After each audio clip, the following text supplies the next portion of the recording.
नमस्कार, आदाब। आज हम विधानसभा 34 वार्ड टांडा के सुवार में मौजूद हैं, जिसमें कि हमारे आम आदमी पार्टी के प्रत्याशी आशिक मियां के आवास पर पहुंचे हैं। हम इनसे जानकारी लेना चाहेंगे कि इनको लगातार राजनीति में कितना वक्त हुआ है और कब से कब तक ये राजनीति में संघर्ष कर रहे हैं। अब इनको आम आदमी पार्टी ने अपना विधायक पद चुना है और इनको विधायकी के लिए सीट पर उतारा है। असमिया, आपको कितना वक्त हो गया राजनीति में और कब से कब तक राजनीति में बैठे? पूरी जानकारी मुझे हो गए राजनीति में 20 साल में। मैं 99 में NSCI नगर अध्यक्ष कांग्रेस का रहा। उसके बाद 2002 में युवा कांग्रेस नगर अध्यक्ष रहा। 2015 में मैं जिला पंचायत चुनाव लड़ा कांग्रेस के संदर्भ और चुनाव लड़ा।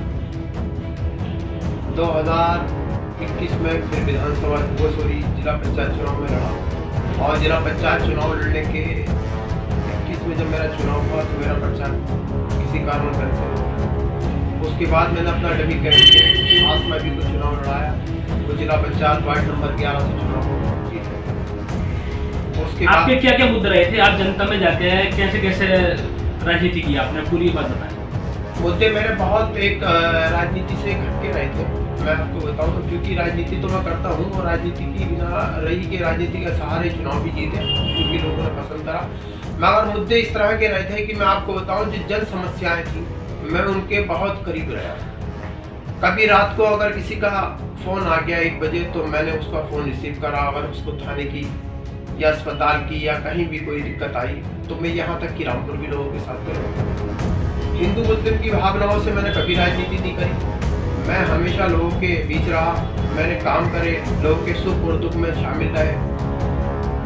इस बिना पे मुझे जिला पंचायत भी जो कि मेरा कैंडिडेट था वो लोगों ने पब्लिक ने इसी सहारे मुझे बहुत से वोट दिए और मैं अच्छी वोटों से जीता भी। मेरे मुकाबले बहुत दिग्गज लोग थे। अब्दुल सलाम जैसा चेहरा था, इस्लाम नख्याई भी उसमें वार्ड में थे, समाजवादी से जायद नेता भी थे और कलर ठेकेदार बहुत नामी लोग हैं। उनकी एक साल भी चुनाव लड़ते जिला पंचायत सदस्य रहे। वो प्रधान मेरे कार्य रहे। बहुत से अच्छे चेहरे सामने चुनाव थे। बहरहाल मेरे जो काम थे, जो लोगों के पब्लिक में मैंने मेहनत करी, जो लोगों ने मुझे देखा इस तरह से कि ये लड़का बहुत ज़्यादा हमारे बीच मेहनत करता है और भी जो दुख और सुख जितनी परेशानियों के बीच रही तो मैं उसमें हर वक्त उनका सहयोग करा मैंने और मैंने ज़्यादा लगन और मेहनत से राजनीति करा। उसके बाद मैं आपको बताऊं कि 2021 में जब मेरा पर्चा कैंसिल हो गया तो फिर मैंने सभी कैंडिडेट आसमानी को चुनाव जिताया शेखपुरे की है। मैंने फिर कांग्रेस के बाद मेरे सामने एक लक्ष्य था कि अगर आप राजनीति करोगे तो जिले पे राजनीति नहीं कर पाओगे। ये किसने लक्ष्य दे रखा था? कौन सी पार्टी ने लक्ष्य दे रखा था? ये लक्ष्य नहीं दे रखा था। ऐसा था कि जब यहाँ से हमें कोई कांग्रेस से कोई फायदा नहीं पहुंचा और कांग्रेस में हमने 18-19 साल लगा भी दिए तो फिर कांग्रेस का कोई आधार नहीं रहा। उसकी बिना ही रहे जो बड़े नेता हैं उनका भी कोई क्रेज नहीं रहा। जिस चीज को लेके अगर एक प्रस्तावक की कमी की बिना पे अगर हमारा पर्चा खारिज हो जाता है और वहाँ पे हमें सियासी तौर से कोई मदद नहीं मिलती है तो फिर वो नेता कहाँ रहे?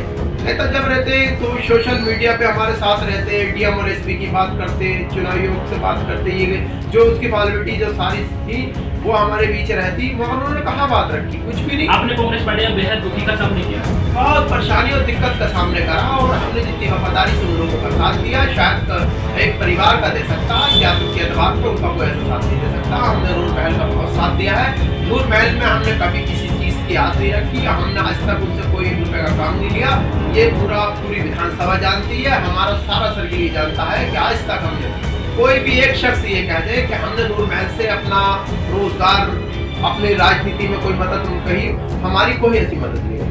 अब आपने आम आदमी पार्टी ज्वाइन की है, क्या सोच समझ के ज्वाइन किया है और आम आदमी पार्टी ने आपको विधायकी का कैंडिडेट भी चुना है, क्या मुद्दे रहेंगे आपके? हमारे मुद्दे विकास के मुद्दे हैं। सारे विकास के मुद्दे केजरीवाल जी के मॉडल पे जो दिल्ली सरकार कर रही है वो सारे यूपी में लागू होगा।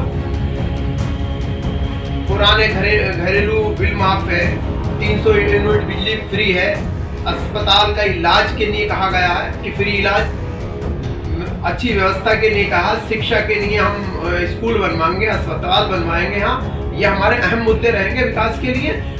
मैं आपको बता दूं 75 साल में देश की आज़ादी को 75 साल हुए और 75 साल में यहाँ कोई भी जनप्रतिनिधि इस तरह का नहीं रहा जो एक विकास का एजेंडा हो। इन्होंने विकास की कोई बात कही हो, इनने इंटर कॉलेज की बात कही हो, इन्होंने डिग्री कॉलेज की बात कही हो, अच्छे अस्पतालों की बात कही हो, इन्होंने कोई रोडवेज की बात कही हो, प्राइवेट रेस्टोरेंट की बात कही हो, यहाँ क्या सुविधाएं वो कहेंगे कि किसी सरकार ने इनको कोई सुविधा दी है तो बेहतर बात है कि कहीं हम गलत है। मगर हमारा तो गलत इसलिए दिल्ली सरकार है, 3 बार हमने सरकार बनाई, केजरीवाल जी के नेतृत्व में हम सारे काम कर रहे हैं। संजय सिंह उत्तर प्रदेश में जो है हमारे जो है आला कमान अधिकारी है, प्रभारी उत्तर प्रदेश प्रभारी है वो, और उन्होंने हमारा यहाँ के जिले पे ऐलान किया है कि स्वार विधानसभा प्रत्याशी आसिफ मियां रहेंगे। क्या इस बार विधानसभा स्वार टंडा की जनता का क्या मूड है, क्या आप बता सकते हैं? क्या क्षेत्रीय विधायक चुनना चाहती है जनता? क्षेत्रीय ही विधायक ही चुने। असल बात यह है कि दूर के फूल सुहाने होते हैं। अभी लोगों को लग रहा है कि एक अलग से होगा, करण अर्जुन आएंगे, दुनिया ही बदल जाएगी। दुनिया में एक अलग आगा, एक फिल्म स्टोरी की तरह इस बार चल रहा है स्वार विधानसभा। इनकी अभी समझ ये काम नहीं कर पा रही कि हमारे भविष्य का, बच्चे का भविष्य क्या रहेगा, वो स्कूल जाएगा नहीं जाएगा, उसको डिग्री कॉलेज की ज़रूरत है या नहीं है, हमें अच्छी सड़कों की ज़रूरत है या नहीं है, यहाँ अस्पतालों की अच्छी ज़रूरत है नहीं है। जो सारी सुविधाएं हैं वो हमारे बीच नहीं है। असल ये है कि एक जो जहन है वो एक जो जहन बना रखा है वो एक गलत है। क्या जनता जागरूक हो चुकी है पहले से? आज तक विधानसभा स्वार टंडा ने अपने क्षेत्रीय विधायक नहीं चुना है, जो भी विधायक चुनती है रामपुर से ही लेकर आती है। क्या जनता इस बार क्षेत्रीय विधायक चुनेगी? क्या बताएंगे? असल बात ये है कि जब हम जिले पे राजनीति करते हैं तो जिले वाले ही चाहते हैं कि हम भी कस्बों में शामिल रहें, क्योंकि उत्तर प्रदेश में कोई ऐसी विधानसभा नहीं है जो शहर का कोई विधायक बनता हो। मगर बदकिस्मती का है, आप इसको हमारी या अल्लाह का निज़ाम का है कि हमें इन चीज़ों में जो है बीच में बैठना पड़ता है कि जिले की हमें हाँ करना पड़ती है।